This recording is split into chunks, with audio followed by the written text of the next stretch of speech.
Selamat malam, perkenalkan nama saya Ida Iman Indrawati.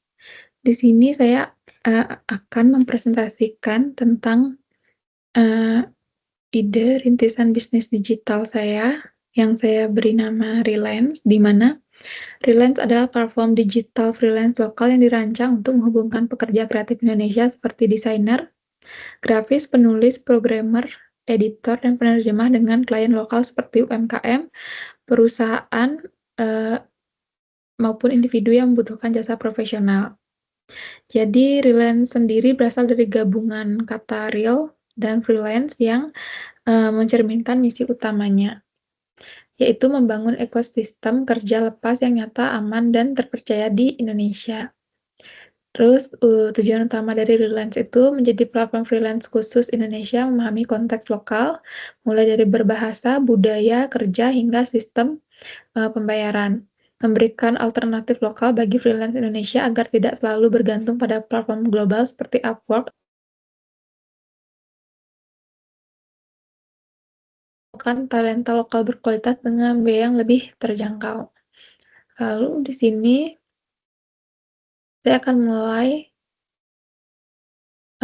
dari BMC-nya, dari key partners-nya dulu.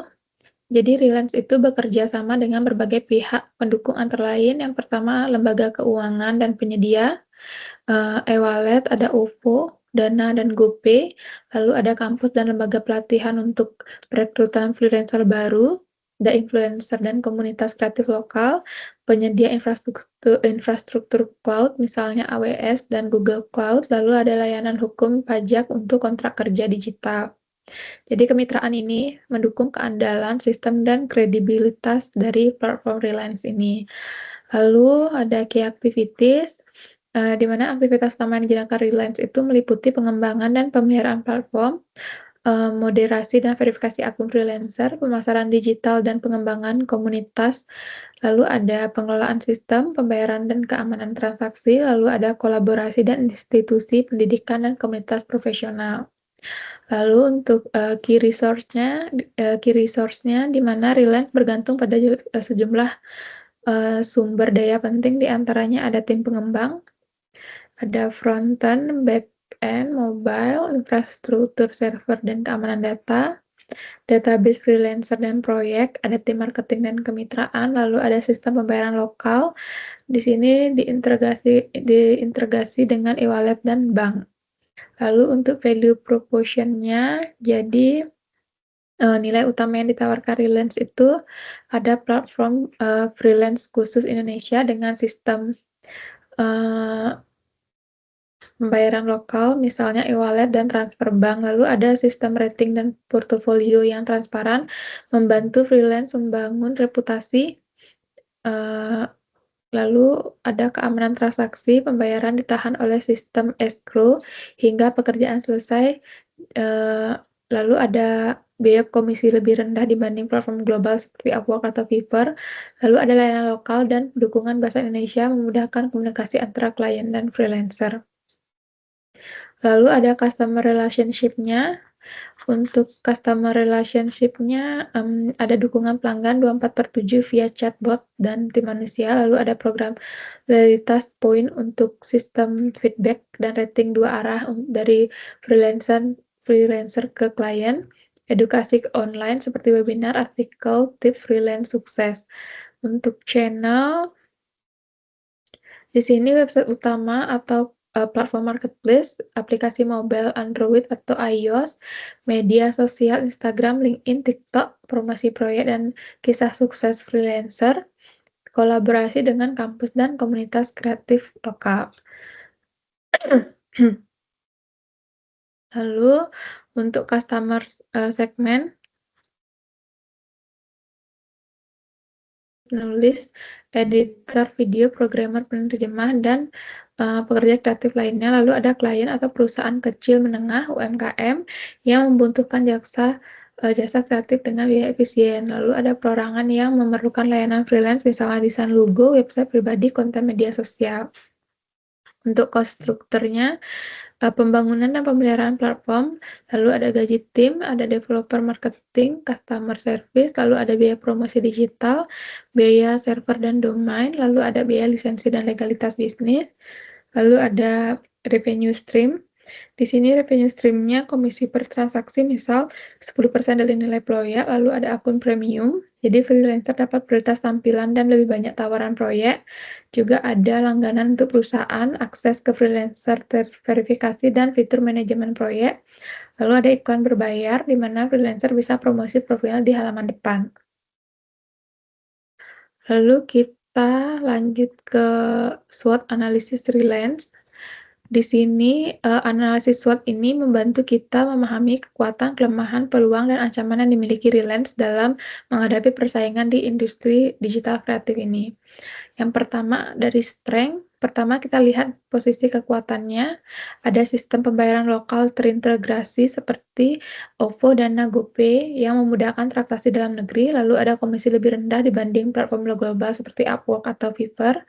Bahasa dan layanan pelanggan lokal mempermudah komunikasi antara freelancer dan klien, lalu fokus pada pasar Indonesia dengan pendekatan budaya yang lebih relevan.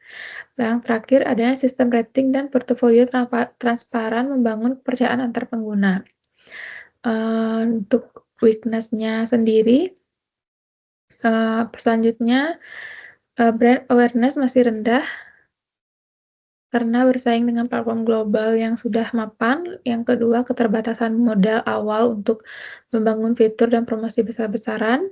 Yang ketiga, jumlah pengguna awal mungkin sedikit, jadi butuh waktu untuk mencapai critical mass. Lalu yang terakhir, keamanan data sistem escrow masih perlu pembuktian dan peningkatan kepercayaan publik.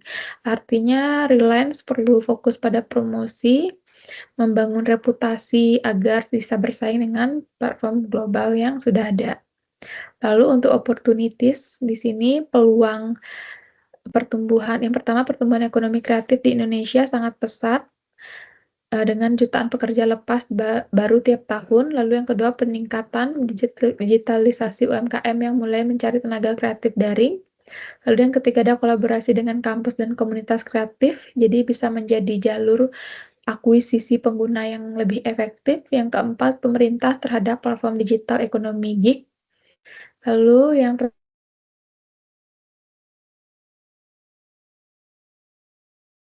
penerimaan karakter pasar seperti Filipina dan Malaysia. Yang terakhir, jadi dengan momentum pertumbuhan ekonomi digital, Reliance juga punya peluang besar untuk jadi pemain utama pasar freelance lokal. Lalu untuk threats, ancaman yang perlu diantisipasi, yang pertama persaingan ketat dengan platform global, di mana misalnya ada Upwork, Fiverr, atau freelancer.com. Kemudian yang kedua, kemungkinan duplikasi ide oleh startup lain dengan modal lebih besar. Yang ketiga, kendala regulasi digital dan perpajakan untuk transaksi online. Yang keempat, perubahan tren teknologi cepat menuntut invasi berkelanjutan. Lalu yang terakhir, tingkat kepercayaan pengguna baru yang masih rendah terhadap platform lokal. Lalu selanjutnya kita ke analisis Porter 5 Force. Jadi ini membantu kita memahami seberapa kompetitif industri freelance digital dan bagaimana posisi strategis Reliance di dalamnya. Yang pertama ada threat of new entrants, di mana ancaman pendatang baru itu tinggi, cukup tinggi.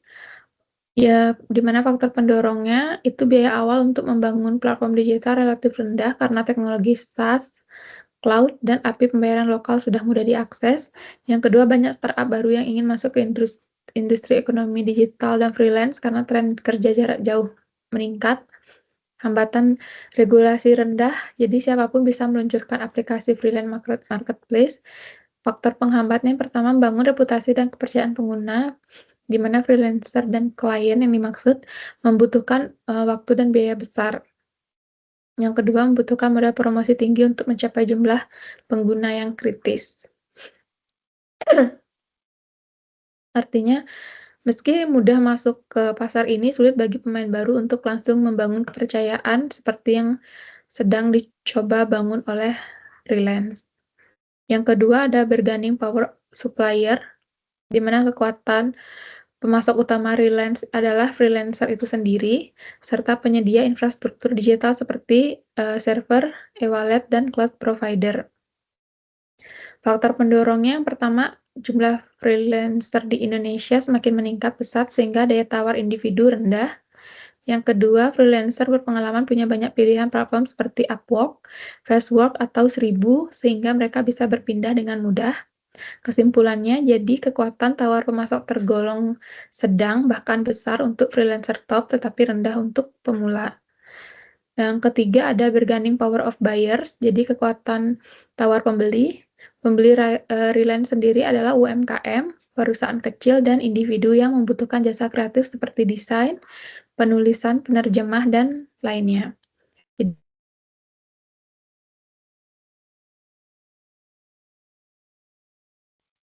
Sensitivitas terhadap harga tinggi, klien sering menawar harga rendah, biaya perpindahan platform atau switching cost-nya rendah.